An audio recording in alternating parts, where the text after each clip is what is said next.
Hello friends, आइए basic accounting सीखते हैं। तो अकाउंट्स में मोटा मोटा हमें दो चीज़ें बनानी होती हैं। एक मेरा प्रॉफिट लॉस अकाउंट और एक मेरा balance sheet. Profit loss account के अंदर मेरी इनकम्स आती हैं और मेरी एक्सपेंसेस आते हैं। इनकम मतलब मेरे जो कमाया, एक्सपेंसेस मतलब जो मैंने खर्चा किया, ये सब की डिटेल्स मेरी प्रॉफिट लॉस अकाउंट में आती है। और बैलेंस शीट के अंदर मेरी एसेट्स यानी कि मेरी प्रॉपर्टी, मेरी जायदाद, उसकी डिटेल्स आती है। और मेरी लाइबिलिटीज़ मतलब मेरी देनदारी, उसकी डिटेल्स आती है। तो आइए प्रॉफिट लॉस से शुरुआत करते हैं। प्रॉफिट लॉस कैसे बनाते हैं? जितने भी इनकम्स हैं मैं राइट साइड पे लिखता हूँ अपनी। सपोज़ मैंने माल बेचा, मेरा ऑफिस है, मैंने माल बेचा अपना सेल्स की 1000 रुपये की। साथ में सपोज़ मेरा पैसा पड़ा हुआ था, उसमें मुझे इंटरेस्ट मिला। बैंक में मैंने पैसा जमा कराया, उसमें मुझे इंटरेस्ट मिला 200 रुपीज़। तो टोटल इनकम मेरी हो गई 1200 रुपीज़। मेरे खर्चे क्या हो सकते हैं? सपोज़ मेरे एक्सपेंसेस क्या हो सकते हैं? मेरे एक्सपेंसेस परचेजेस, जो मैंने माल ख़रीदा था वो मेरी परचेजेस, वो मेरा एक्सपेंस है। सपोज़ माल मंगाने के लिए मैंने फ्रेट दिया तो वो भी मेरा एक्सपेंस है 100।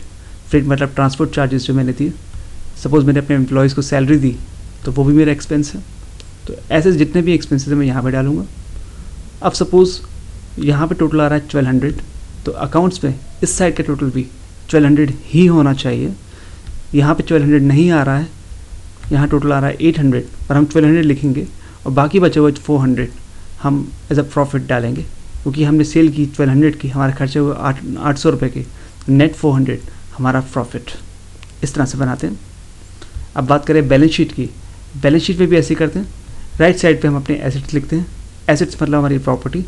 हमारी प्रॉपर्टी देखिए क्या हो सकती है। सपोज़ हमारे पास कोई फर्नीचर पड़ा हुआ है तो वो हमारी प्रॉपर्टी है, हमारी जायदाद है। सपोज़ 1000 रुपीज़ का। लेट सपोज़ मुझे किसी से पैसा लेना है, सर डेटर्स हैं। लेट सपोज़ मैंने सेल्स की हुई थी, किसी को उधार पे बेचा था माल, उसका मुझे पैसा मिलना है तो मेरे रिपोर्ट डेटर्स हो गए सपोज़ 600 रुपीज़ के। कुछ पैसा पड़ा हुआ है मेरे पास कैश, तो वो मेरे एसेट है। साथ में कोई पैसा मेरे पास, कोई बैंक में पैसा पड़ा हुआ है तो वो भी मेरा एसेट है। सपोज़ ये सारे मेरे एसेट्स हैं। टोटल आता है सपोज़ 2000 रुपीज़ इन सब एसेट्स का। अब मैं अपनी लाइबिलिटी साइड पे जाता हूँ। जो मेरी देनदारी है वो मेरी लाइबिलिटी साइड पे आएंगी। मेरी देनदारी क्या हो सकती है? सोचिए, मेरी देनदारी, सपोज़ मैंने कोई लोन लिया हुआ है तो वो मेरी देनदारी होगी। और सपोज़ मुझे किसी को पैसा देना है, मैंने उधार माल मंगाया था सपोज़, तो उसको मुझे पैसे देने हैं तो वो मेरे क्रेडिटर्स हो गए। तो लोन मैंने 200 डाल दिया, क्रेडिटर्स मैंने 400 डाल दिए। अब सपोज़ एसेट और लाइबिलिटी साइड ये भी दोनों मैच होनी चाहिए, टोटल मैच होना चाहिए। तो यहाँ पे मैं जो मेरे अपने खुद के पैसे हैं जो मैंने बिज़नेस में लगाए हैं जब मैंने कंपनी शुरू की थी, तो वो भी मैं डालूँगा। तो उसको बोलते हैं कैपिटल। तो कैपिटल भी मैं लिखूँगा 1000 रुपये यहाँ पे।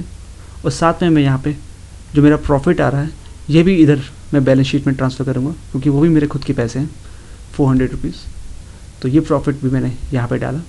देखिए यहाँ का टोटल भी अगर आप टोटल करेंगे 1000 + 400 1400 + 2 1600 + 400 2000। तो एसेट और लायबिलिटी साइड दोनों मैच करेंगी। तो ये हमारी हुई बैलेंस शीट।